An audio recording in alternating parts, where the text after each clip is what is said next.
So my invention, I named it the hanging shelf. It has a basket, some twine, and tacks to hold it up. And also I'm using my fan. How it works is that um, you hang it up with the tacks anywhere that you want, and then you can stick stuff inside of it. But the purpose of it for me is what I came up with it is to put my fan in because I didn't have enough room on my desk, and I always had to keep like moving my fan and stuff. The process, the design process was that I first decided to think about like what problem do I have, like what can I solve. So I came up with like, well, I don't have enough room on my desk. What can I do with my fan? So after that, I was like, okay, so what can I do now?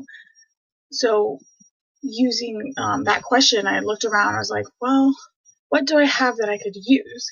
And so I have a whole bunch of different types of tubs and stuff. I was like, well, I could potentially put a fan on top of it. So I started off with like using it like upside down and sticking the fan on top of it, and it had 3 different sized tubs.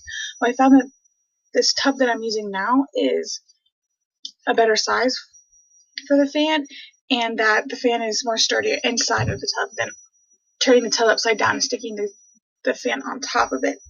So after that, I was like, okay, so like, how am I going to hang it up? Like, I can use this tub to use for the fan. I was like, okay, well, my roommate had some leftover twine that she used for decoration. So I was like, well, I could use that.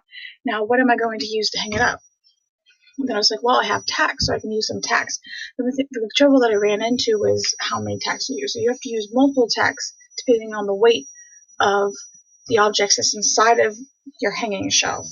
So I had to use about 5 tacks for each piece of twine. So yep, that's my invention.